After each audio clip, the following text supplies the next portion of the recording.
Welcome back dear student on my YouTube channel Pradeep education hub. Dear student, जैसा कि अभी जो प्रीवियस वीडियोस थी पार्ट 1, पार्ट 2, पार्ट 3 जो हमने दी है nationalism India 10th class history की जो बात कर रहे हैं, हमने उसमें कई टॉपिक पढ़े थे। एक टॉपिक हमने पढ़ा था नेशनलिज्म इन इंडिया का, फर्स्ट टॉपिक पढ़ा था हमने द फर्स्ट वर्ल्ड वार। उसमें हमने देखा था किस प्रकार की कंडीशन भारतीयों के लिए क्रिएट की गई थी फर्स्ट वर्ल्ड वार में।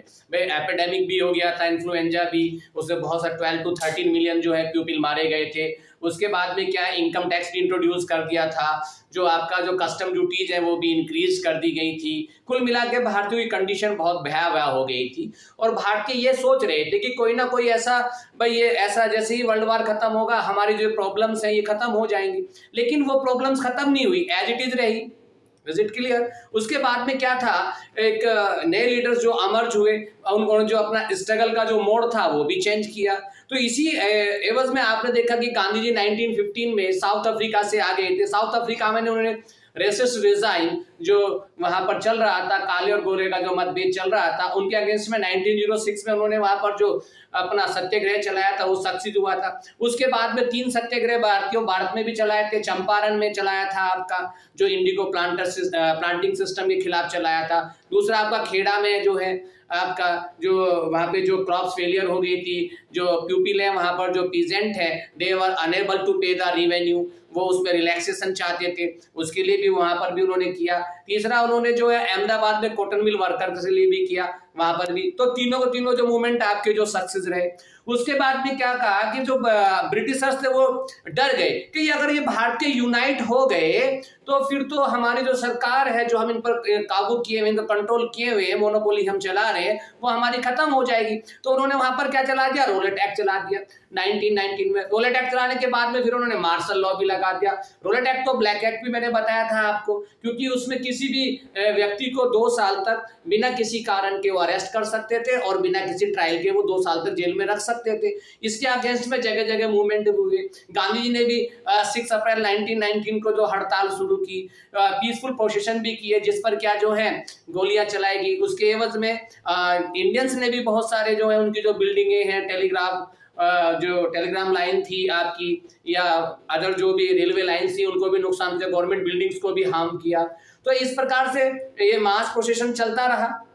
और आपने देखा है फिर जो जलियांवाला मैसेकर हुआ जो 13 अप्रैल 1919 को हुआ, जो बैसाखी फेस्टिवल के समय जलियांवाला बाग अमृतसर में हुआ था, वहां पे हजारों लोग मारे गए, जनरल डायर ने वहां पर गोलियां चलाई। तो ये सारी चीजें हमने मूवमेंट में देखी और उसको उन्होंने रिप्रेस भी कर दिया था, क्योंकि वो सत्याग्रहियों के दिमाग में ये बैठाना चाहते थे क्या, भय और आतंक, ताकि इस प्रकार की जो घटनाएं हैं वो भविष्य में ब्रिटिशर्स के खिलाफ ना करें। इसी एक सीरीज में जब अभी फर्स्ट वर्ल्ड वार चल रहा था, हमने कहा था फर्स्ट वर्ल्ड वार की जो डेट आपको लिख के भी दी थी हमने, 1914 टू 1918 की हमने डेट लिख कर दी थी आपको, ये चल रहा था। इसी के एक सीरीज में आपने इसमें इशू आता है खिलाफत इशू या खिलाफत मूवमेंट के नाम से भी आता है। अब जब फर्स्ट वर्ल्ड वार खत्म हुआ तो फर्स्ट वर्ल्ड वार में ऑटोमन टर्की का नाम आपने तो पहले भी सुना है। जो फर्स्ट चैप्टर है नेशनलिज्म इन यूरोप, उसमें एक आया था ग्रीक इंडिपेंडेंस 1832 में। एक ट्रीटी हुई थी कॉन्स्टेंटिनोपल की ट्रीटी हुई थी 1832 में, जिसमें Greek got the independence from the Ottoman Empire. Ottoman Empire बहुत पावरफुल एम्पायर था जो कि ब्रिटिशर्स के खिलाफ था, जो एक 2 उसमें गुट बने हुए थे वर्ल्ड वार में, उनके खिलाफ था। तो वो उसमें हार गया था और वहां का जो स्पिरिचुअल हेड हुआ करता था, जिसको बोलते थे खलीफा, उसकी पावर उन्होंने छीन ली थी। तो इसलिए पूरे वर्ल्ड के जो मुस्लिम थे उसकी पावर को डिफेंड करने के लिए एक खिलाफत मूवमेंट चला रहे थे। तो उसी मूवमेंट के बारे में हम एक सीरीज में पढ़ेंगे। इसके बाद हम नॉन कोऑपरेशन मूवमेंट पढ़ेंगे, वाई नॉन कोऑपरेशन, फिर नॉन कोऑपरेशन मूवमेंट कैसे कैसे हुआ, कहां से स्टार्ट हुआ, ये सारी चीजें आज हम इससे पढ़ेंगे। तो सबसे पहले आते हैं आप आपका खिलाफत मूवमेंट पर आते हैं। खिलाफत मूवमेंट यहां पर देखिएगा, रोलेट सत्याग्रह वाइड स्प्रेड मूवमेंट था but limited mostly into the cities and towns. मैंने आपको बताया, आपको जो रोलेट सत्याग्रह था, क्योंकि उस समय मैसेज की या कोई इंफॉर्मेशन टेक्नोलॉजी इतनी फास्ट नहीं थी कि एक जगह मैसेज पास हुआ तुरंत सब जगह पास हो जाएगा। तो वो जो मूवमेंट था मोस्टली क्या था, जो नॉलेज हुई थी वो सारी कहाँ था, वो आपका सिटीज में और टाउन्स तक ही लिमिटेड थी। हालांकि वो वाइड स्प्रेड मूवमेंट था, लेकिन वो इतना वाइड स्प्रेड नहीं था कि वो पूरा जो रूरल एरिया में सभी जगह फैला हुआ था। दूसरी चीज आप देखते हैं इसमें गांधी जी अब गांधी ने क्या सोचा, भाई वो फेल हो गया आपका, जो इन्होंने रोलेट सत्याग्रह चलाया था फेल हो गया, नॉन वायलेंस हो गया था, गांधी ने कॉल ऑफ कर दिया, उसको बंद कर दिया था। अब गांधी जी क्या सोचते थे, भाई अभी जो क्या है, हमें Gandhi ji need to launch a broad based movement. Gandhi ji क्या सोचते थे कि अब जो मूवमेंट होना चाहिए तो बहुत ब्रॉड बेस्ड होना चाहिए, यानी कि बहुत बड़े पैमाने पर होना चाहिए, जिससे कि ब्रिटिशर्स की नींव हिल जाए, ब्रिटिश गवर्नमेंट की नींव हिल जाए और वी गेट द स्वराज, हमें स्वराज मिले। तो इसी सीरीज में द फर्स्ट वार, मैंने अभी आपको बताया था, the first war ended with the defeat of the Ottoman Turkey. Ottoman Turkey का दो बार नाम आया था, एक मैंने बताया ग्रीक इंडिपेंडेंस में आया था, एक आपका जो नेशनलिज्म यूरोप में लास्ट का टॉपिक है बाल्कन रीजन। पूरा बाल्कन रीजन आपने देखा था, उसमें बहुत सारा था, हर्जेगोविना, ये बहुत सारी 10 कंट्री के नाम दिए थे जो आज की डेट में अवेलेबल हैं, कंट्री के नाम से है। उस समय से वो ऑटोमन एम्पायर के अंडर ही आती थी। तो ऑटोमन एम्पायर बहुत इंपॉर्टेंट टॉपिक है, आप उसको उसमें भी ध्यान रखिएगा, फर्स्ट वाले चैप्टर में भी, इसमें भी रखिएगा। तो the first world war ended with the defeat of the Ottoman Turkey.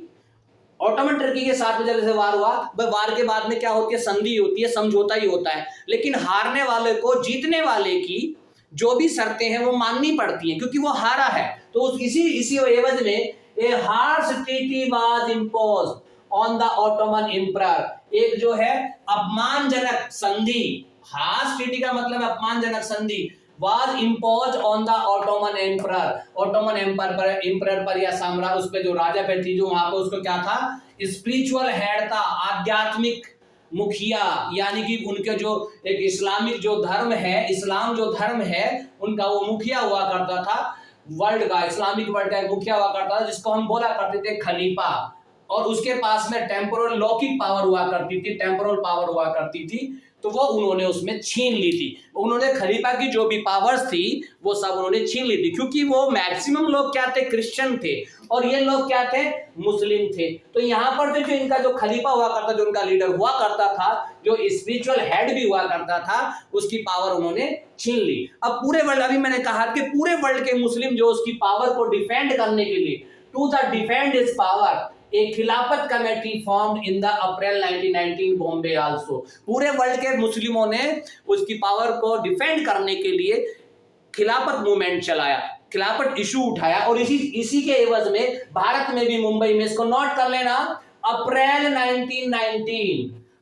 1919 को खिलाफत कमेटी बनाई। और किसने बनाई, अली ब्रदर के नाम से जाने जाते हैं, जिनके दोनों भाई थे, एक का नाम था मोहम्मद अली और एक दूसरे का नाम था आपका शौकत अली। शौकत अली ने एक कमेटी बनाई मुंबई में, और इस एवज में ही उन्होंने क्या किया, गांधी जी से डिस्कस, क्योंकि गांधी जी उस समय तक जो है ना एक अच्छे लीडर के रूप में उभर चुके थे, एक अच्छा एक मूवमेंट भी, कई मूवमेंट भी उन्होंने किए थे।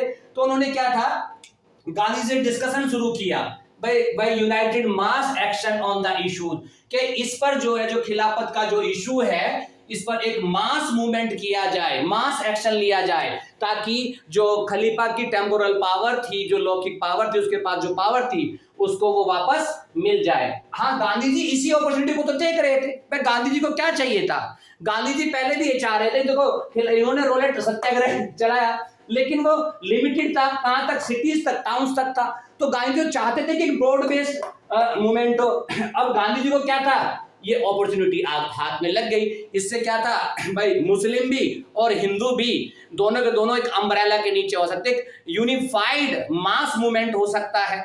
यानी जब बहुत सारे लोग मूवमेंट करेंगे तो ब्रिटिशर्स की जड़ अपना आप ही हिल जाएगी। तो गांधी जी इस अपॉर्चुनिटी को ग्रास्प करना चाहते थे, उसको एकदम लेना चाहते थे। तो गांधी जी ने क्या था, इसके बारे में जो है कांग्रेस का, देखिए कांग्रेस के सेशन की बात कर रहा हूं, कांग्रेस सम्मेलन की बात कर रहा हूं, जो कांग्रेस के लीडर एक जगह इकट्ठा होते थे। मोस्टली जो सेशन हुआ करते थे वो दिसंबर में, रेगुलर सेशन हुआ करते थे दिसंबर में मोस्टली कांग्रेस के। लेकिन कभी कभी किसी इश्यूज पर स्पेशल बीच में भी सेशन कंडक्ट किया जाता था, जिसको स्पेशल सेशन कहते थे।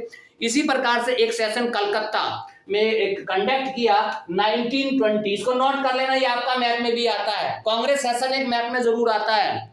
ध्यान कर लेना, कांग्रेस सेशन या अभी इसमें से 2 मार्क्स का आपका मैप आएगा नेशनलिज्म इंडिया से, तो एक सेशन है या कोई मूवमेंट के बारे में जरूर आपका इंडिकेशन दिया जाता है वहां पर, और फिर आपको उसमें मार्क करना होता है, लिखना होता है। तो एक स्पेशल सेशन बुलाया गया सितंबर 1920 में कलकत्ता, और उसमें गांधी जी ने जितने भी लीडर थे कांग्रेस के उन सबको कन्विंस किया, मनाया कि वो एक यूनिफाइड नेशनल मूवमेंट स्टार्ट करें, जिसमें हम दोनों इशू लेंगे, एक खिलाफत भी लेंगे और दूसरा क्या लेंगे, नॉन कॉपरेशन मूवमेंट भी लेंगे। नॉन कॉपरेशन मूवमेंट में तो इशू होगा हमारा टू गेट द स्वराज, और खिलाफत में होगा कि वो जो है खलीफा की जो टेम्पोरियल पावर है उसको वो डिफेंड कर सके। अब आगे जो आप देखेंगे इसमें हमें आपको जो आगे बताएंगे व्हाई नॉन कॉपरेशन, ये आपका टॉपिक आएगा व्हाई नॉन कॉपरेशन। देखिए हम जो है आपको टॉपिक बाय टॉपिक लेके चल रहे हैं, इसके क्वेश्चन आंसर्स भी बताएंगे कहां से क्या आते हैं, फिर जो नॉन कॉपरेशन के जो स्टेप्स बताएंगे, और इसके बाद में जो है फिर पहले नॉन कॉपरेशन स्टार्ट होने में क्या क्या प्रॉब्लम आई है वो भी बताएंगे आप। हाँ, तो अब हम देखते हैं why non cooperation, non cooperation की क्यों आवश्यकता थी। ये बहुत क्वेश्चन है भाई, नॉन कॉपरेशन मूवमेंट की स्टार्ट करने की क्या जरूरत थी। तो इसमें देखिएगा भाई, गांधी जी ने एक बुक लिखी थी आपका हिंद स्वराज, इसको थोड़ा नोट कर लेंगे। गांधी जी ने एक बुक लिखी थी हिंद स्वराज के नाम से, एक बुक थी गांधी जी की जो उन्होंने 1909 में लिखी थी। उन्होंने उसमें अनाउंस किया था, डिक्लेयर किया था कि भाई मुट्ठी पर अंग्रेज है, कितने अंग्रेज है, मुट्ठी पर अंग्रेज है, और इंडियंस बहुत है, लेकिन फिर भी अंग्रेज यहाँ पर भारतीयों पर राज कर रहे हैं, उनको कंट्रोल कर रहे हैं। फिर ऐसा क्यों है, तो हिंद स्वराज में उन्होंने क्लियर किया था कि भाई British rule establish in India, Bharat में जो ब्रिटिश रूल स्टेब्लिश हुआ है वो क्यों हुआ है, उसका कारण क्या रहा था, because Indians were cooperating them, भारतीय उनको कोऑपरेट कर रहे थे। इज इट क्लियर, वरना वो अकेले भारतीयों को कंट्रोल नहीं कर सकते थे। दूसरा, वो अभी तक सरवाइव किस लिए कर रहा है, क्योंकि भारतीय उनको कंट्रोल, वो भारतीय उनको कोऑपरेट कर रहे हैं, उनको यानी कि सहमति देने उनकी सहायता कर रहे हैं। इफ रिफ्यूज टू कोऑपरेट, अगर भारतीय उनको कोऑपरेट करने के लिए मना कर देंगे, कोऑपरेट नहीं करेंगे, तो British rule will be collapsed, यानी कि जो उनका जो ब्रिटिश रूल है, कोलैप्स का मतलब है ढह जाएगा, समाप्त तो हो जाएगा विद इन ए ईयर। ये ध्यान कर लेना, ये कभी कभी 1 मार्क्स में पूछ लिया जाता है। ये बुक तो कई बार आपकी बोर्ड के एग्जाम में पूछी गई है, who wrote the Hind Swaraj, Hind Swaraj किसने लिखी है, तो उसमें 3-4 राइटर के नाम आ जाते हैं आपके, तो उसमें गांधी का भी नाम आएगा। इसमें यह भी लिखा जाता है कब आया था, ईयर भी पूछा जा सकता है, बोर्ड के एमसीक्यू में पूछा गया है। दूसरा क्या है कि भाई why non cooperation need, non cooperation की आवश्यकता क्यों थी, तो उसमें बता देना, ये दोनों का दोनों पॉइंट उसमें 2 मार्क्स में भी आ जाएगा, जब ये आएगा व्हाई नॉन कॉपरेशन रिक्वायर्ड, भाई क्यों था, why did non cooperation required, मतलब नॉन कॉपरेशन की क्यों आवश्यकता थी, उसमें दोनों पॉइंट आप लिख देंगे। क्योंकि हिंद स्वराज जो 1909 में महात्मा गांधी के, उसमें उन्होंने डिक्लेयर किया था British rule will be collapsed within a year if we will not cooperate to the Britishers, because जो भी ब्रिटिश रूल यहाँ पर एस्टेब्लिश हुआ है due to the cooperation of Indians, और जो सर्वाइव कर रहा है वो भी इंडियंस के कोऑपरेशन की वजह से ही कर रहा है। अब जो देखते हैं आगे, how could non cooperation become movement, भाई यहाँ पर जो आप गांधी जी ने क्या बोला था कि ये जो मूवमेंट है, ये जो आपका नॉन कोऑपरेशन जो हम करेंगे उनको सपोर्ट नहीं करेंगे, वो किस प्रकार से मूवमेंट बनेगा। मूवमेंट में क्या था, उनके टेक्नोलॉजी ने प्रपोज, जो तरीका उन्होंने अपनाया था वो क्या बोलते थे, ये जो है स्टेज में होगा, स्टेप बाय स्टेप होगा, एकदम ही नहीं एकदम हो गया, स्टेप बाय स्टेप स्टार्ट करेंगे इसको, स्टेप बाय स्टेप होगा। उसमें सबसे पहले क्या था, उन्होंने कहा था कि हमें क्या करना है, बाइकआउट करना है। बाइकआउट का मतलब बहिष्कार करना है, किसी चीज का बहिष्कार करना है, जैसे सिविल सर्विसेज जैसे पहले क्या हुआ करता था, यहाँ पर आईसीएस हुआ करती थी, इंडियन सिविल सर्विसेज, जो आज की डेट में क्या है हमारे यहाँ पर आईएएस है, इंडियन एडमिनिस्ट्रेटिव सर्विस है। तो उन्होंने कहा कि बाइकआउट ऑफ सिविल सर्विसेज को हमें बाइकआउट करना, बहिष्कार करना, जो भी सिविल सर्विसेज में हमारे इंडियंस हैं उनको वो जॉब छोड़ देनी है, जो आर्मी में हमारे जो इंडियंस हैं उनको आर्मी की जॉब छोड़ देनी है, जो पुलिस में है उन्हें पुलिस की जॉब छोड़ देनी है, यानी पुलिस की नौकरी नहीं करनी है, जो कोर्ट में है, कचहरी में है, जो भी है गवर्नमेंट के सपोर्ट में, उनको सब वो काम छोड़ देना है। जो लेजिस्लेटिव काउंसिल में है, लेजिस्लेटिव काउंसिल का मतलब है कि जो ब्रिटिश भारतीयों में भारतीयों को कंट्रोल करने के लिए रूल और रेगुलेशन बनाते तो उसकी कमेटी होती थी, एक समिति होती थी जिसे लेजिस्लेटिव काउंसिल बोलते थे। तो उसमें ब्रिटिशर्स तो ऐसे ही मेंबर्स होते थे, उनकी संख्या ज्यादा थी और उसमें कुछ भारतीय भी मेंबर हुआ करते थे, लेकिन वो इलेक्शन के थ्रू हुआ करते थे। जब भी कोई रूल और रेगुलेशन बनता था तो उनका भी सपोर्ट लिया जाता था, हालांकि उनके सपोर्ट को माना नहीं जाता था, बस नाम मात्र के लिए थे कि हाँ पे भारतीय भी हैं इसमें, इसको थोड़ा सा नोट कर लेंगे। तो वो कहते जो लेजिस्लेटिव काउंसिल के जो मेंबर्स हैं उन्हें वहां से भी छोड़ देना है, जो स्कूल में बच्चे पढ़ रहे हैं गवर्नमेंट स्कूल में, ब्रिटिश स्कूल में, उनको भी वो छोड़ देना है। जो फॉरेन गुड्स जो यूज करते हैं, जो इंग्लैंड के बने हुए गुड्स हैं, उनको हमें जो उनको नहीं यूज करना, हमें भारतीय यूज करना है। अगर ऐसी कंडीशन में भाई ब्रिटिशर्स तो कुछ ना कुछ करेंगे, अगर वो रिप्रेस करते हैं, अगर हमारा दमन करते हैं, हम पर अत्याचार करते हैं, तो हमें फिर क्या कर देना है, सिविल डिसोबीडियंस मूवमेंट स्टार्ट कर देना है। तो ये गांधी जी की प्लानिंग थी। पर ये भी बोल सकते हैं कि गांधी जी ने किस प्रकार से जो what were the ideology behind the two start the non cooperation movement. तो ये आइडियोलॉजी थी गांधी जी की, हमें इस प्रकार से नॉन कॉपरेशन मूवमेंट स्टार्ट करना है। तो ये 2-3 पॉइंट जो आप इसको लिख सकते हैं, इसमें 2 मार्क्स में भी आ सकता है, कोई दिक्कत नहीं है इसमें। बोर्ड में क्वेश्चन तो कहीं से पूछा जा सकता है, लेकिन आपके कंसेप्ट एकदम क्लियर होने चाहिए। दूसरा है, अभी समय काफी है, आराम से हो जाएगा आपका कोर्स, चिंता ना करें आप। समर 1920 की बात कर रहे हैं। यहाँ पर अली ब्रोदर जो मोहम्मद अली और शौकत अली की हमने बात की थी, जो खिलाफत इशू के बारे में जिन्होंने महात्मा गांधी से डिस्कशन किया था, वो और महात्मा गांधी ने पूरा भारत का टूर किया टू मस्टर द सपोर्ट, ताकि ज्यादा से ज्यादा लोग इस नॉन कॉपरेशन मूवमेंट में जो है भागीदारी दे सके, ताकि ये मास मूवमेंट हो सके, मास एजिटेशन हो सके। क्योंकि गांधी जी तो चाहते थे मास एजिटेशन नहीं चाहते थे, ब्रॉड बेस्ड मूवमेंट चाहते थे। तो उन्होंने पूरा घूम घूम कर पूरे भारत में समर में इसका सपोर्ट किया। इसके इसमें अब देखते हैं, अब गांधी ने तो मैंने कहा था आपको, जो सितंबर 1920 में जो एक कांग्रेस का सेशन हुआ था, गांधी जी ने वहां पर ये बात रखी थी कि उन्हें खिलाफत इशू को और जो नॉन कोऑपरेशन मूवमेंट को, यानी जिससे कि स्वराज का जो हमारा इशू है, उन दोनों को साथ साथ चला जाए, जिससे ब्रॉड बेस्ड मूवमेंट हो जाएगा और अब हम यूनाइट भी हो जाएंगे, तो ब्रिटिशर्स को आराम से उखाड़ फेंकेंगे। तो उसका रखा था। लेकिन जब ये जो उसमें बहुत सारे लीडर की बात कर रहे हैं, वहां पे बहुत सारे कांग्रेस के लीडर जो हैं इसके पक्ष में नहीं थे, उनके बीच में टसल थी। क्योंकि कुछ लोग जानते थे और कुछ लोग ये मानते थे भाई हमें जो है किसी मूवमेंट का सहारा नहीं लेना चाहिए। क्योंकि जब मूवमेंट हुआ है, भाई आपने जो भी मूवमेंट देखा है, चाहे हमने पीसफुल मूवमेंट किया है, तब क्या हुआ है, वायलेंस हुआ है, बहुत सारी घटनाएं हुई हैं। जब भी ऐसा हुआ है तो हमें इस प्रकार के मूवमेंट नहीं चलाने चाहिए। उन्होंने कहा कि हमें लेजिस्लेटिव काउंसिल का जो इलेक्शन होना है, जो आपका इलेक्शन होना है नवंबर 1920 में जो इलेक्शन होना है, हमें उसमें पार्टिसिपेट करना चाहिए और उसके थ्रू जो है हमें जो ब्रिटिश हमारे खिलाफ जो रूल बना रहे हैं उनका विरोध करना चाहिए। लेकिन इसी चक्कर में उनके बीच में इंटेंस टसल रही, यानी कि उनके बीच में काफी मतभेद रहा सितंबर से दिसंबर तक का। जो दिसंबर का उनका रेगुलर जो आपका जो सेशन होता था कांग्रेस का, वहां पर जो उनके बीच में फिर कॉम्प्रोमाइज हो गया, वो मान गए और अल्टीमेटली ये निर्णय लिया गया कि अब जो नॉन कोऑपरेशन मूवमेंट को हम स्टार्ट करेंगे। अभी हम देखेंगे कि वो नॉन कोऑपरेशन मूवमेंट किस प्रकार से स्टेप बाय स्टेप आगे चला। अब देखते हैं डियर स्टूडेंट कि हाउ डिड मूवमेंट, अभी इसमें क्वेश्चन करते हैं कि हाउ, ये जो अभी हमने पढ़ा पूरा मूवमेंट का किस प्रकार से मूवमेंट स्टार्ट करना था, गांधी ने सारा बताया, गांधी जी की आइडियोलॉजी क्या थी। अब हम देखते हैं कि ये किस प्रकार से आगे बढ़ा। How did the movement unfold, unfold का मतलब आगे बढ़ा किस प्रकार से।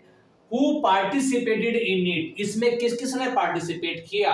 How did different social groups conceive the idea of the non cooperation movement. अब इसमें देखते हैं कि इसमें जो किसने पहले देखते हैं कि मूवमेंट किस प्रकार से स्टेप बाय स्टेप आगे बढ़ा, क्योंकि गांधी जी की आइडियोलॉजी ये थी कि स्टेप बाय स्टेप आगे बढ़ाना है। अब ये देखते हैं कि वहां पर इस मूवमेंट में जो जिन्होंने पार्टिसिपेट किया, उसमें डिफरेंट टाइप के सोशल ग्रुप से इन्होंने पार्टिसिपेट किया, उन्होंने किस प्रकार से ये जो नॉन कोऑपरेशन का जो आइडिया था उसको किस प्रकार से उन्होंने समझा। क्योंकि अभी हमने एक पहले चैप्टर पढ़ाया होगा, आपने पढ़ा भी होगा कि डेवलपमेंट का मतलब है कि different people have a different developmental goal, वो उनकी रिक्वायरमेंट के हिसाब से होगा। तो इसी प्रकार से जो भी इसमें है, उसने जो आइडिया जो आपका जो है नॉन कोऑपरेशन मूवमेंट का, उन्होंने किस प्रकार से अपना आइडिया लिया, वो भी इसमें आएगा। आगे देखते हैं अब इसमें पार्टिसिपेट किसने किया, सबसे पहले इसमें देखते हैं। Various social groups participated with it आउन पार्ट एस्पिरेशन। इसमें बहुत सारे जो सोशल ग्रुप थे, डिफरेंट सामाजिक जो समूह थे, ग्रुप थे, उन्होंने इसमें पार्टिसिपेट किया और उनकी सबकी अपनी अपनी आकांक्षाएं थी, एस्पिरेशन थी। सबकी अपनी, मैंने कहा था different people have a different developmental goal. तो इसी प्रकार से कोई भी कंसेप्ट है, हर व्यक्ति उसे अपने तरीके से देखता है। तो इसी प्रकार से ये भी नॉन कोऑपरेशन मूवमेंट का जो था, इसको भी जो ग्रुप उसमें इन्वॉल्व हुए थे, पार्टिसिपेट किया था, उन्होंने उसको अपने अपने तरीके से देखा।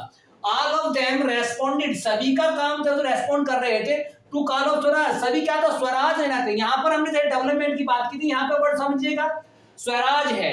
स्वराज ऐसा ही है कि स्वराज का मीनिंग सबके लिए अलग अलग था। Is it clear? तो उन्होंने सबने स्वराज की ही डिमांड की, लेकिन उनके जो एस्पिरेशन थी, इच्छाएं थी, आकांक्षाएं थी, वो उनके अपने अनुसार थी। But the term meant different, लेकिन उनका जो मीनिंग था, टर्म था, वो क्या था, सबका डिफरेंट था। अभी देखते हैं, अभी ये जो मूवमेंट्स, अभी इस मूवमेंट में कहां कैसे कैसे हुआ, ये हम सारा पढ़ेंगे। पहला मूवमेंट में हम पढ़ रहे थे कि कौन कौन से ग्रुप है। अब इसमें देखते हैं हम सिटीज के हिसाब से, गांवों के हिसाब से, और जो रूरल एरिया जो अलग डिफरेंट है, और या फिर जो प्लांटेशन वर्कर्स हैं उनके हिसाब से देखेंगे। तो सबसे पहले देखते हैं ये मूवमेंट हमारे जो सिटीज या टाउन्स में, इस मूवमेंट में क्या क्या स्टेप लिए गए और इसमें क्या क्या इफेक्ट पड़ा ब्रिटिशर्स पे भी, वो देखते हैं। सबसे पहले द मूवमेंट इन टाउन्स, ये टॉपिक भी है आपकी उसमें, इसमें पार्टिसिपेट किसने किया, जो सिटीज और टाउन्स में जो पार्टिसिपेट किया, मोस्टली किन्होंने किया, मिडिल क्लास पीपल ने किया। इसको नोट कर लेंगे क्योंकि इसमें आ जाता है आपका, जब आपका मूवमेंट के बारे में लिखे, क्वेश्चन भी बताएंगे मूवमेंट के बारे में किस प्रकार से क्वेश्चन बनेंगे। The movement in the towns participated by the middle class people, उन्होंने में क्या था, उसमें मोस्टली क्या थे, they boycotted government controlled school and the colleges. बहुत सारे जो स्टूडेंट्स थे, जो भी पढ़ने वाले थे, जो गवर्नमेंट के जो कंट्रोल के जो स्कूल थे या कॉलेजेस थे, हजारों स्टूडेंट ने वो स्कूल छोड़ दिए, बाइकआउट कर दिया, उनका बहिष्कार कर दिया। जब स्कूल में बच्चे नहीं रहेंगे तो स्कूल कहां से चलेगा। दूसरा है, जो गवर्नमेंट के जो स्कूल थे उसमें हेड मास्टर्स है, टीचर्स है, उन्होंने अपनी पोस्ट से रिजाइन दे दिया। Is it clear? और लॉयर्स, जितने भी वकील थे जो लीगल प्रैक्टिस कर रहे थे, जो लड़ाई लड़ते थे, वो किसी भी व्यक्ति की तरफ से कानूनी लड़ाई लड़ते हुए लीगल प्रैक्टिस करते थे, उन्होंने अपनी प्रैक्टिस को छोड़ दिया। काउंसिल इलेक्शन अभी हमने पीछे बताया था इससे पहले, अभी के वो नवंबर 1920 में होने थे, वो भी उन्होंने बाइकआउट कर दिया। एक्सेप्ट केवल मद्रास प्रोविंसेस, जो मद्रास प्रोविंसेस थी, जो मद्रास जो एरिया था, उसमें एक जस्टिस पार्टी थी जो नॉन ब्राह्मण्स की पार्टी थी, और वो नॉन ब्राह्मण्स के खिलाफ में थी, क्योंकि ब्राह्मण्स ने जो एससी एसटी जो इन पर जो अत्याचार किए थे, उनको उनका सम्मान नहीं दिया था, उनके खिलाफ में पार्टी बनी थी। तो उसने प्रोविंसेस इलेक्शन को बाइकआउट। ये क्वेश्चन आता है आपका कि which party denied to council election, did not deny to council election, यानी किसने काउंसिल इलेक्शन के लिए डिनाई नहीं किया था, उसने पार्टिसिपेट किया था, क्योंकि वो चाहती थी कि काउंसिल इलेक्शन के थ्रू कम से कम उन्हें जो है कुछ पावर तो गेन होगी, कुछ ना कुछ तो मिलेगा। तो जस्टिस पार्टी नॉन ब्राह्मण्स की थी। अब देखते हैं इसके इफेक्ट क्या हुए, सिटीज में क्या क्या इसके इफेक्ट हुए। अगर इकोनॉमिक फ्रंट पर देखते हैं तो उनका क्या क्या नुकसान हुआ। जो हमारे भारतीयों ने क्या किया, फॉरेन गुड्स को बाइकआउट कर दिया। भाई फॉरेन गुड्स का कर दिया, जब फॉरेन गुड्स को बाइकआउट कर दिया तो क्या होगा, भाई कपड़े तो लोग पहनेंगे, तो जो इंडियन जो गुड्स था, जो इंडियन क्लॉथ्स था, उनका जो है इन्वेस्टमेंट ज्यादा बढ़ गया, उसकी डिमांड ज्यादा आने लगी, तो भारतीय व्यापार जो फला फूला, इसका है इकोनॉमिक फ्रंट पर देख सकते हैं। दूसरा जो है लिक्कर शॉप का मतलब शराब की दुकानें पिकेट कर दी। पिकेट एक वर्ड भी दिया हुआ है। पिकेट एक प्रकार का सिस्टम है जिसमें क्या होता है, जो शराब की दुकानों को जो रास्ते ब्लॉक कर दिए जाते हैं, उसमें जो भीड़ बैठ जाती है, फीमेल बैठ जाती है कि सब शराब की दुकानों तक व्यक्ति को जाने ही नहीं दिया जाएगा, तो फिर शराब बिकेगी कहां से। तो इस प्रकार से लिक्कर शॉप जो पिकेट कर दी गई थी। Foreign cloth burned as a bonfire, जितने भी विदेशी कपड़े थे उनका एक ढेर बनाया और उसमें आग लगा दी, यानी कि ह्यूज बॉन फायर की तरह जला, ढेर की तरह। इससे और ज्यादा इकोनॉमिक फ्रंट पे क्या इफेक्ट हुआ, जो इंपोर्ट होता था माल, जो विदेश से आता था, इंग्लैंड से आता था, इंग्लैंड की जो कंपनियां थी उनसे बनकर आता था, उसका पहले कितना आता था हमारे पास में 102 करोड़ रुपए का माल भारतीय लोग मंगाते थे, जो भारतीय उसको यूज करते थे। अब केवल कितना हो गया, जस्ट हाफ हो गया। कितना हो गया, ₹57 करोड़ हो गया। अब आगे देखते हैं, पहला इकोनॉमिक फ्रंट हो गया। जितने भी हमारे यहाँ के जो व्यापारी थे, जो व्यापार करते थे, मर्चेंट्स थे, एक्सपोर्ट इंपोर्ट करते थे, ट्रेडर्स हो गए, मर्चेंट्स हो गए, व्यापारी थे, उन्होंने रिफ्यूज कर दिया कि विदेशी माल जब लोग लेंगे ही नहीं तो वो क्यों उसको यूज करेंगे। उन्होंने विदेशी माल को लेने से मना कर दिया, उसका व्यापार एक्सपोर्ट इंपोर्ट करने से उन्होंने मना कर दिया। दूसरा, जो विदेशी व्यापार में जो पैसा लगाते थे उनको भी उन्होंने मना कर दिया। इसका क्या हुआ, प्रोडक्शन ऑफ इंडियन टेक्सटाइल क्या हुआ, जो भारतीय जो मिल थे, जो कपड़ा बुनने वाले मिल थे, उनका प्रोडक्शन इंक्रीज हुआ, और जो हैंडलूम थे, जो हाथ से बनते थे कपड़े बनाने वाले जो हैंडलूम हुआ करते थे, हथकरघा बोलते थे, उनसे क्या है वो इंक्रीज हुआ। अब आगे देखेंगे किस प्रकार से, अभी हमने पढ़ा था कि the movement in the town, ये सारे इफेक्ट थे उसके, वे कहां कैसे कैसे किसने पार्टिसिपेट किया और किस प्रकार से उसका इफेक्ट हुआ। अब ये देखते हैं कि आगे आगे इसका वो सिटीज में किस प्रकार से फिर वो आगे बढ़ा। अभी तो हमने देखा किसने पार्टिसिपेट किया, उसका क्या इफेक्ट पड़ा। अभी हम आगे देखते हैं कि भाई अभी इसका उसमें आगे पोर्शन में आ रहा है, आपको मैं बता देता हूं आपको अभी कि क्या बता रहा हूं, आप सुनिए मेरी बात। पहले क्या था भाई, वो सारे के सारे क्या अंग्रेजी माल को खरीदते थे। अब भारतीयों को बनाना शुरू कर दिया, तो भारतीय माल को खरीदना शुरू कर दिया। तो अब इससे जो, लेकिन जब भारतीय हाथ से माल बनाते थे, जो भारतीय माल का जो प्रोडक्शन का जो सिस्टम था वो बहुत महंगा सिस्टम था, उसमें टाइम कंज्यूमिंग भी था। जो खादी यूज करते थे, खादी का कपड़ा बनता था, तो वो क्या था, बहुत महंगा पड़ता था, उसमें लेबर ज्यादा लगती। जब लेबर ज्यादा लगेगी तो लेबर को कम से कम इतना तो मेहनत आना चाहिए कि कम से कम उसका पेट पल सके, तो वो महंगा पड़ता था। जो पुअर लोग थे, गरीब लोग थे, वो उसको जो है टैकल नहीं कर पा रहे थे, उनके लिए सर्वाइव करना बड़ा मुश्किल हो रहा था। दूसरा, जितने भी यहाँ के जो गवर्नमेंट कॉलेजेस थे, वो जो उन्होंने तो बच्चों ने स्कूल छोड़ दिए।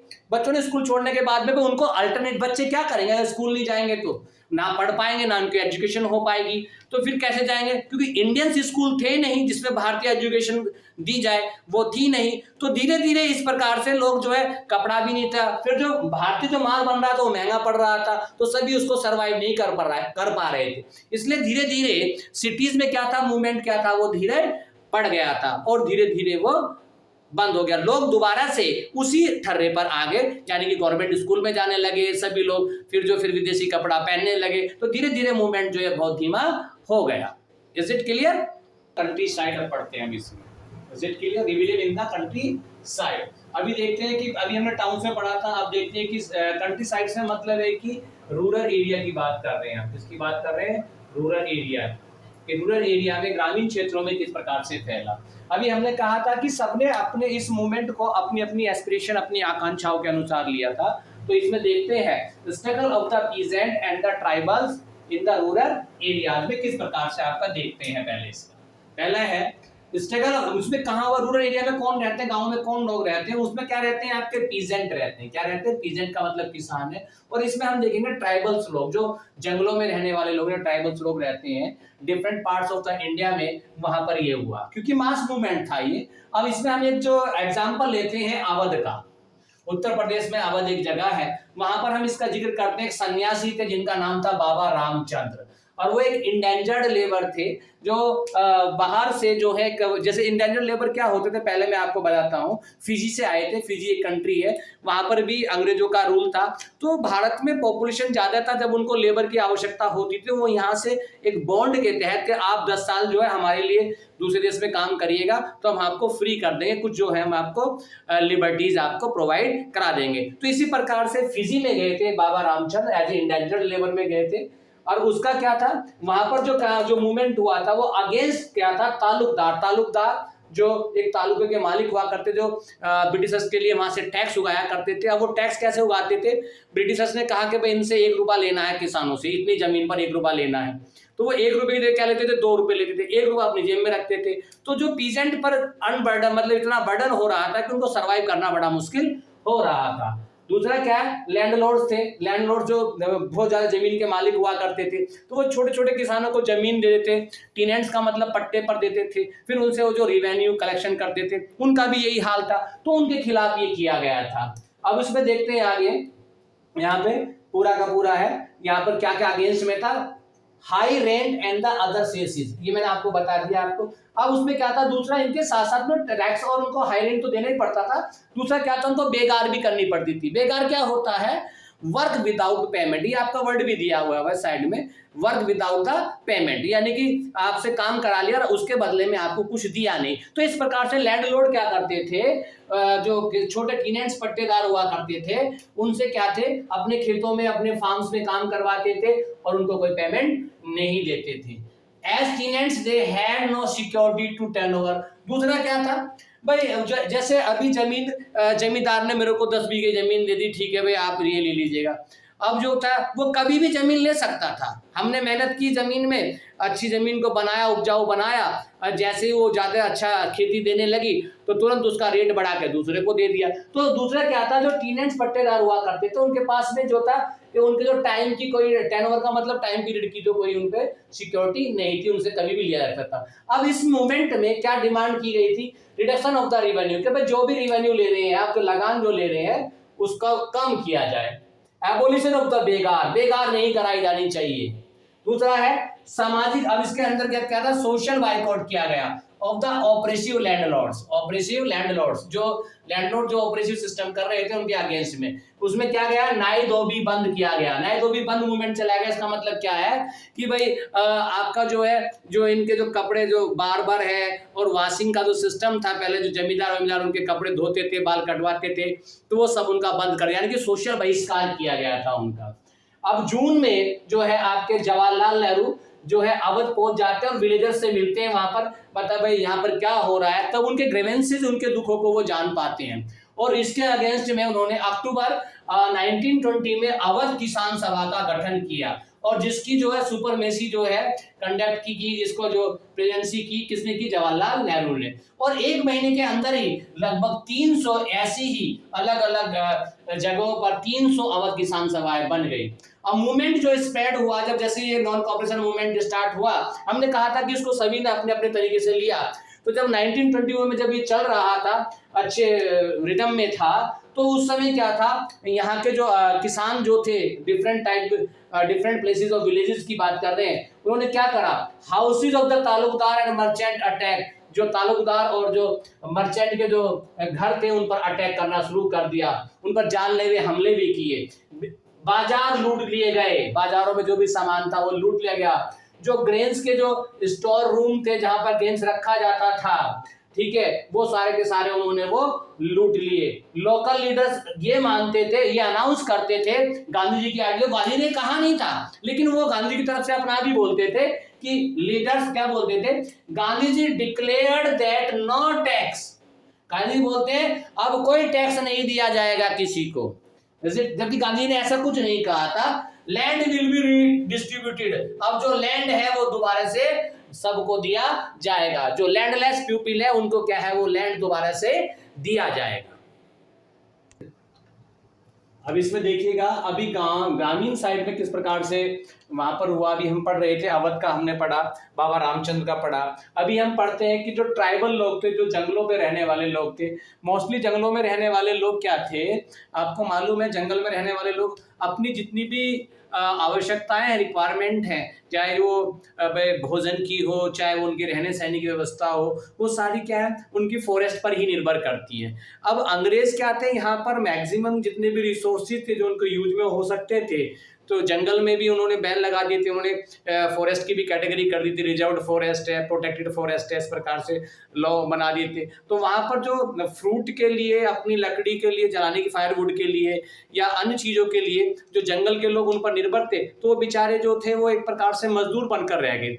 अब उनसे क्या थे, वो वहाँ पर बेगार कराते थे। बेगार क्या था, सड़कें बनवानी थी जबरदस्ती, अगर आपको जंगलों से कोई सामान लेना है तो पेड़ कटवाते थे उनसे, उनको फायरवुड देते थे। तो इस प्रकार से टोटली जो उनका एक फ्रीडम थी वो पूरी छीन गई थी। तो वहाँ पे हम देखते हैं, ऐसी एक एग्जाम्पल हम लेते हैं अवध का, तो हमने लिया था वहाँ पे किसानों का। अब यहाँ पे ट्राइबल लोगों का लेते हैं, जो यहाँ पे ट्राइबल लोग, tribal pheasant interpreted the message of the Mahatma Gandhi and the idea of Swaraj in yet another way. उन्होंने जो महात्मा गांधी के स्वराज का जो मीनिंग था अपने तरीके से उन्होंने समझा। यहाँ पर एक एग्जांपल लेते हैं, आंध्र प्रदेश का जो स्टेट है वहां पर गुडम हिल की जो पहाड़ियां है वहां पर रहने वाले आदिवासियों की बात कर रहे हैं। वहां पर उन्होंने एक मिलिटेंट गोरिल्ला का मतलब क्या होता है, मूवमेंट चलाया था। उसमें क्या थे, वो ब्रिटिशर्स के खिलाफ में क्या थे, उनके छुप छुप कर वार करते थे। जैसे ब्रिटिशर्स दिखाई दिए तो जंगलों में वो रहते ही थे, तो वहां पर उन पर जो छुप छुप कर वार करते थे तो वो ब्रिटिशर्स को नुकसान करते थे। इसी प्रकार को मिलिटेंट गोरिल्ला युद्ध बोलते थे, जो अर्ली 1920 में स्टार्ट हुआ था एक फॉरेस्ट रीजन में। जो ये फॉरेस्ट का रीजन था, पूरा क्षेत्र था। गवर्नमेंट ने क्योंकि वो क्यों किया, मैंने अभी आपको बताया था कि गवर्नमेंट ने जितने भी फॉरेस्ट थे वो सारे बंद कर दिए थे, एरिया उनमें उनकी एंट्री बंद कर दी थी। वे अपने कैटल नहीं चरा सकते थे, पशु को चराते थे, पहले गाय भैंस जो भी थे वो रखते थे, पशु उनको चारा खिलाते थे। कलेक्ट फायरवुड वो भी मना कर दिया था, और सारी चीजें उनको फ्रूट है, वेजिटेबल्स है, जो भी उनको मिलता था उनसे बैन कर दिया था। दूसरा क्या था, उनसे वो बेकार कराते थे। मैंने आपको कहा कि रोड्स बनवाने में, बिल्डिंग कंस्ट्रक्शन करवाने में, सब में वो उनसे पेड़ कटवाने में वो क्या था, उनसे बेकार कराते थे। और दूसरा क्या था, जो उनके सरदार हुआ करते थे, जो उनके भाई देखिए जंगलों में रहने वालों के लोगों के जो ट्रेडिशन थे, जो उनका कल्चर है वो बिल्कुल डिफरेंट था। आज भी जैसे मूवीज में आपने देखा होगा कि डिफरेंट टाइप का कल्चर दिखाया जाता है ट्राइबल लोगों का, तो उनके जो मनाने के तरीके थे उनको भी वो अफेक्ट कर रहे थे, यानी कि उनके रीति रिवाजों में भी वो बीच अफेक्ट करते थे। इसका मतलब है कि जो वो अपने रीति रिवाज वहां पे बनाते थे, उनके वो जैसे पेड़ों को पूजते थे, या फिर जो कोई भी अदर किस्म के जो फेस्टिवल वहां पर मनाते थे, तो उनको वो बाउंड करते थे कि आपको जंगलों में ये सब नहीं करना है। तो इस प्रकार से आप देख सकते हैं कि जब किसी के रीति रिवाज, मान लिया आप भी कोई रीति रिवाज कर रहे हैं, मान लिया आप कोई किसी देवी की पूजा कर रहे हैं और आपको जो उसको आपको इंटरफेयर किया जाए तो आप भी क्या करेंगे, गुस्से में हो जाएंगे। तो इसी प्रकार से जंगलों में रहने वाले लोग थे, उनके जो रीति रिवाज, जो उनके राइट्स जो थे, ट्रेडिशन राइट्स थे, उनको मना किया जाता है। मैं पूरा पढ़ के बता देता हूँ। Also affected there traditional rights, यानी कि जो उनके जो ट्रेडिशनल राइट्स थे उनको भी वो अफेक्ट करते थे, उनको भी वो प्रभावित करते थे। उनसे भी उनमें वो बहुत गुस्सा था। उसमें एक लीडर अमर हुआ था, बहुत फेमस लीडर है, ये आपको यूपीएससी में भी क्वेश्चन आते हैं, इससे आपके किसी भी कंपटीशन में हिस्ट्री के क्वेश्चंस आते हैं।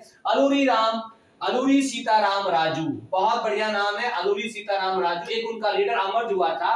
वो क्या बोलते थे, वो अपने आप को शो करता था कि मेरे पास में क्या एक स्पेशल पावर है, I have a special power, मेरे पास में क्या है, स्पेशल पावर है, और I can make correct astrological prediction, यानी कि मैं सितारों की गणना भी कर सकता हूं, उसके अनुसार तो भविष्यवाणी भी कर सकता हूं। प्रेडिक्शन का मतलब क्या है, भविष्यवाणी करना, यानी कि मैं सितारों की चाल को देखकर मैं उसकी भविष्यवाणी भी कर सकता हूं, यानी कि मैं इतिहास का आपका फ्यूचर भी बता सकता हूं। Could survive even bullet the shot, और वो क्या बताता था, वो क्या मानता था, अगर मेरे को बुलेट भी शॉट कर गई, यानी कि अगर मेरे को गोली भी लग गई तो तब भी मेरा कुछ नहीं बिगड़ेगा। उसके वो अपने बारे में इस प्रकार से शो करता था। और क्या थे लोग, उसकी इन विशेषताओं के कारण क्या मानते थे, उसको क्या मानते थे, इनकार्नेशन ऑफ गॉड, यानी कि यह भगवान का अवतार है। यानी कि अलूरी सीताराम राजू वो क्या मानता था कि मैं भगवान का अवतार हूं। हालांकि वो गांधी जी के जो भी आइडियोलॉजी थी, स्वराज की आइडियोलॉजी थी, उस पर पूर्ण रूप से सहमत था। और गांधी जी ने जो आइडियोलॉजी दी थी, जैसे क्या दिया था, Gandhi ji inspired with the movement, वो मूवमेंट से इंस्पायर्ड भी था, and persuaded people to wear khadi, जो गांधी जी की आइडियोलॉजी के भाई हमें खादी पहनना चाहिए स्वदेशी मूवमेंट के तहत, एंड गिव अप ड्रिंकिंग, और हमें शराब छोड़ देनी चाहिए। तो इस आइडियोलॉजी से भी वो पूरा सहमत था, यानी कि लेकिन but assert India could liberate only by force, लेकिन वो गांधी जी की उस आइडियोलॉजी से सहमत नहीं था कि हमें जो है फोर्स यूज नहीं करना, हमें बल का प्रयोग नहीं करना है। वो सशस्त्र बल, यानी कि विद आर्म रिबेलियन में विश्वास करता था। उसकी यहाँ पे आइडियोलॉजी गांधी जी से मैच नहीं करती थी, इसलिए वो चुप चुप कर गोरिल्ला वारफेयर करते थे, यानी कि चुप चुप कर वो ब्रिटिशर्स पर जो है अपने वेपन से, हथियार से वो आक्रमण करते थे। इस चीज को ध्यान कर रहे ना, इसलिए गोरिल्ला वारफेयर आया, यानी कि छुप छुप कर उन पर वार करते थे। राजू कैप्चर्ड इन 1924, लेकिन 1924 में राजू को कैप्चर कर लिया गया और उसे फांसी पर चढ़ा दिया गया। और वो हमेशा के लिए वहां के जो रीजनल जो लोग हैं, वहां पे जो रहने वाले क्षेत्रीय जो लोग हैं, उनके लिए वो हीरो आज भी है, पहले भी था। कभी आपने देखा किस प्रकार से जो स्वराज का मीनिंग था, सभी अलग अलग अपने अपने तरीके से अपनी आवश्यकताओं के अनुसार उसका मीनिंग लगा रहे थे। अभी इस प्रकार से आप देखते हैं, एक और घटना के बारे में देखते हैं कि अभी हम बात कर रहे हैं नॉन कॉपरेशन मूवमेंट की। ये जो आपका चैप्टर के सोल है, दोनों movement, non cooperation movement, civil disobedience movement, और इसमें जितने भी टॉपिक्स आपको पढ़ाए जा रहे हैं इनसे सेपरेट में भी क्वेश्चन पूछे गए प्रीवियस ईयर्स में, और इनसे एमसीक्यू भी बनते हैं, 2 मार्क्स, 3 मार्क्स, 5 मार्क्स, अलग अलग क्वेश्चन भी इनसे पुट अप किए जाते हैं। तो इस टॉपिक को इसीलिए इतने गहन तरीके से आपको समझाया जा रहा है। अभी देखिएगा स्वराज इन प्लांटेशन। स्वराज इन प्लांटेशन, अच्छा प्लांटेशन क्या है? सबसे पहले प्लांटेशन को आप समझेंगे। प्लांटेशन है जब एक ही प्रकार की क्रॉप्स को बहुत बड़े लार्ज एरिया में उगाया जाता है, that is called the plantation. That is called the plantation. एक एग्रीकल्चर का सिस्टम है जिसमें कि एक ही प्रकार की प्लांट को, एक ही प्रकार की फसल को बहुत बड़े लार्ज एरिया में उगाया जाता है, that is called the plantation. इसमें स्पेशली जो क्रॉप्स आती है टी एंड कॉफी, इसमें जो क्रॉप्स आती है स्पेशली टी एंड कॉफी, इसको ध्यान रख लेंगे। ये प्लांट, हालांकि प्लांटेशन क्रॉप्स कोई भी हो सकती है, लेकिन टी और कॉफी जो है इसी प्रकार की प्लांटेशन क्रॉप्स में आती है। वहां पर जो वर्कर्स काम करते थे वो क्या थे, वहीं के जो ब्रिटिश थे उनको जबरदस्ती उन पे लेके जाते थे। वहां पर जब तक एक जो जिस स्पेस में, मान लीजिए जिस गार्डन में वो काम कर रहे हैं, वहां से उनको बाहर निकलने की परमिशन नहीं थी। उसके लिए उन्होंने एक कानून भी बनाया हुआ था, वो सब हम इसमें पढ़ेंगे। देखिए यहाँ पर आप देखिए, plantation workers in the Assam, Assam की बात कर रहे हैं। आसाम की चाय तो वैसे भी फेमस है, आप जानते होंगे। तो आसाम में प्लांटेशन वर्कर्स थे जो टी बागान्स में, कॉफी के बागान्स में काम करते थे। उनके लिए फ्रीडम का मतलब क्या था, उनके लिए स्वराज का मतलब क्या था? उनके लिए freedom meant the right to move freely in and out of the confined space in which they were enclose, यानी कि जिस स्पेस में वो रहते हैं वो एक ही स्पेस के अंदर कन्फाइंड किया गया था, उनको सीमित क्षेत्र था कि आप इसी क्षेत्र में रहेंगे, इससे बाहर नहीं जाएंगे। तो उनके लिए स्वराज का मतलब क्या था, उनके लिए इंडिपेंडेंट का मतलब क्या था, फ्रीडम का मतलब क्या था कि हमें बाहर आने जाने की जो आराम से सुविधा मिल जाए, उस पर कोई रोक टोक ना हो। मैंने कहा ना, जैसे डेवलपमेंट आपको पढ़ाया था, डेवलपमेंट में क्या different people have a different developmental goal, पे सबकी अपने अपने गोल्स हैं। इसी प्रकार से स्वराज का भी, सबने स्वराज के लिए लड़ाई की, सबने, सभी लोगों ने, चाहे सिटीज की बात करें, हमने अभी टाउन्स की बात करी थी, चाहे गांवों की बात करें, जैसे हमने अवध के बारे में बात की थी, या ट्राइबल लोगों की बात करी हमने, अभी जो अलूरी सीताराम राजू की बात की, अभी हम जो बात कर रहे हैं आपके जो प्लांटेशन वर्कर्स की बात कर रहे हैं, सब ले तो रहे हैं, स्वराज को ही प्रमोट कर रहे हैं, लेकिन उसका मीनिंग अपने अपनी नीड के अनुसार जो उसको फिट कर रहे हैं। तो यहाँ पर इन्होंने कहा कि अगर हमें बाहर आने जाने की परमिशन मिल जाए, उस पर कोई रोक टोक ना हो, तो हम समझेंगे we are getting the swaraj. उन्होंने इसको इसी तरीके से लिया कि अब स्वराज आ गया, अब हमें बाहर आने जाने की जो है परमिशन है, हम जिस एरिया में रह रहे हैं। इनलैंड इमिग्रेशन एक्ट, लेकिन अब ये क्या था, अब ये क्यों इन्होंने इसको ये समझा कि भाई हम बाहर आसानी से आ जा सकते हैं, तो वही हमारे लिए फ्रीडम है, क्यों समझा? क्योंकि अंग्रेजों ने एक नियम बनाया हुआ था, एक लॉ बनाया हुआ था, एक एक्ट, एक कानून बनाया हुआ था, जिसको बहुत इंपॉर्टेंट है, एमसीक्यूज में आता है, वैसे भी पूछा जाता है, प्लांटेशन पे अलग से क्वेश्चन भी पूछा जा सकता है आपको, ठीक है। और भाई व्हाट डू मीन, मतलब आप ये बताइए कि भी प्लांटेशन वर्कर्स ने किस प्रकार से जो है स्वराज का मीनिंग लिया, ठीक है। तो इस प्रकार से आपसे क्वेश्चन पुट अप किया जा सकता है। तो इसमें बोल देखिएगा, इनलैंड इमिग्रेशन एक्ट 1859, एक कानून बनाया था अंग्रेजों ने 1859 में, इनलैंड इमिग्रेशन एक्ट। उसके तहत क्या था, वो एक्ट क्या था, not permitted to the leave the tea garden without the permission, यानी कि उसके अंदर जो काम करने वाले वर्कर्स थे, उनको टी गार्डन में जो काम करने वाले लोग थे, उनके लिए कानून बनाया था, इसका नाम था इनलैंड इमिग्रेशन एक्ट 1859। नोट कर लेना, ये एमसीक्यूज में भी पूछा जाता है, वैसे पूरा क्वेश्चन भी आ सकता है कि explain the ideology of Swaraj, explain the ideology of Swaraj of the plantation workers with in the non cooperation movement, non cooperation movement के अंदर। ये क्वेश्चन आपका पुट अप किया जा सकता है अलग से भी। और बाकी जब आपको पूछा जाएगा कि इस explain the steps of the non cooperation movement, तो उसमें भी आप इसको दे देंगे। तो इसमें देखिएगा, तो thousand of workers define that authorities are left the plantation workers and the headed home. अच्छा, इसका मतलब क्या है, जब उन्होंने सुना कि भाई गांधी जी स्वराज ले आए, स्वराज मूवमेंट चल रहा है, अब स्वराज आ गया है, तो उन्होंने क्या, जितनी भी अथॉरिटीज थी उनको नेग्लेक्ट कर दिया, उनकी बातें मानने से मना कर दिया, और उन्होंने जो अपना वर्किंग प्लेस था, जो प्लांटेशन जो प्लेस था जहां प्लांटेशन लगा हुआ था, उसको उन्होंने छोड़ दिया और अपनी घर की तरफ उन्होंने रुख अपना लिया। चलो भाई, अब घर चलो, अब हमें परमिशन है, क्योंकि हम अपने फैमिली से, अपने विलेज में अपने लोगों से मिल सकते हैं। यहाँ पे देखते हैं, they believed that the Gandhi Raj was coming and everyone would be given land in their own village।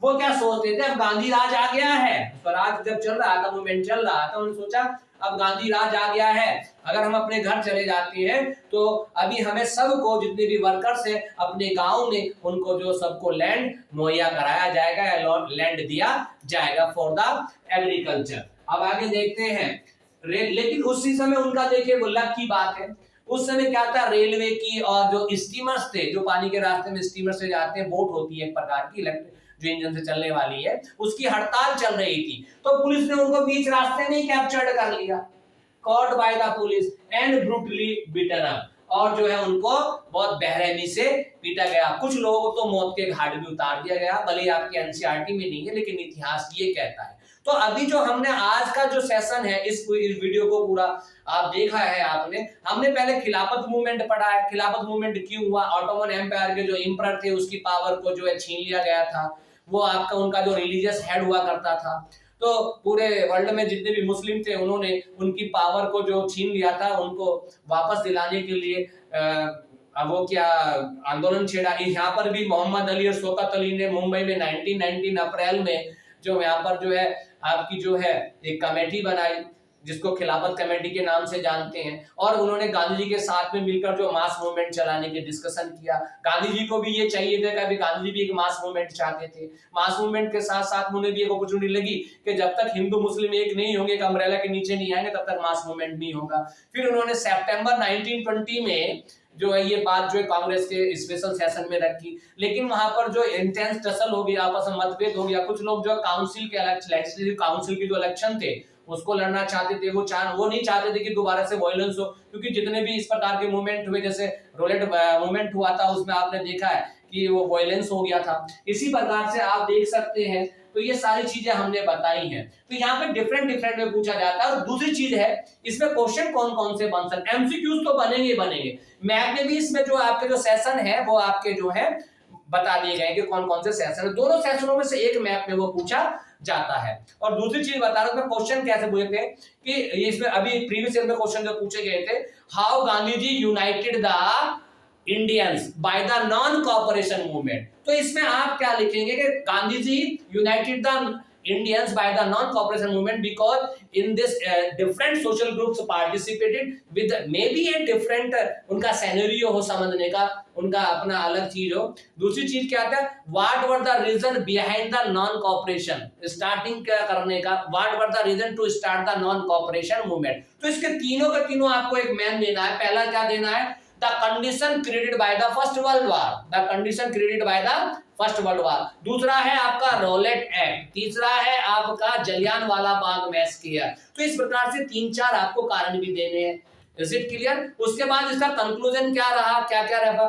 Towns के बारे में अलग से क्वेश्चन पूछा जा सकता है, टाउन्स में क्या क्या हुआ, भाई वहां पर लोगों ने कैसे स्टेप लिया, क्या क्या एक्टिविटीज हुई, फिर उसका क्या इफेक्ट रहा, इकोनॉमिक इफेक्ट क्या रहा। इसी प्रकार से रिबिलियन साइड जो आपका जो कंट्री साइड में है वो अवध किसान सभा, रामचंद्र, इंडेंजर्ड लेबर, जवाहरलाल नेहरू, ये सारी चीजें आपसे इसमें क्वेश्चन है पुट अप की जा सकती हैं। आज की इस वीडियो क्योंकि काफी लंबी वीडियो हो गई है मेरे हिसाब से, आज तो इतना ही है। आगे जो आपके जो नेक्स्ट मूवमेंट्स होगा वो आपको क्लियर वे में बताया जाएगा। प्लीज इस वीडियो को अगर आपको पसंद आया है, एक्सप्लेनेशन आपको वीडियो अच्छी लग रही है, हालांकि बीच बीच में थोड़ा बहुत डिस्टर्बेंस होता रहता है, तो उसको आप थोड़ा सा नेगलेक्ट करें, क्योंकि यहाँ पे वीडियो बनाने में थोड़ी सी प्रॉब्लम्स आती है। तो आई बिलीव दैट कि you will enjoy the explanation and like and subscribe the channel. Thank you, have a nice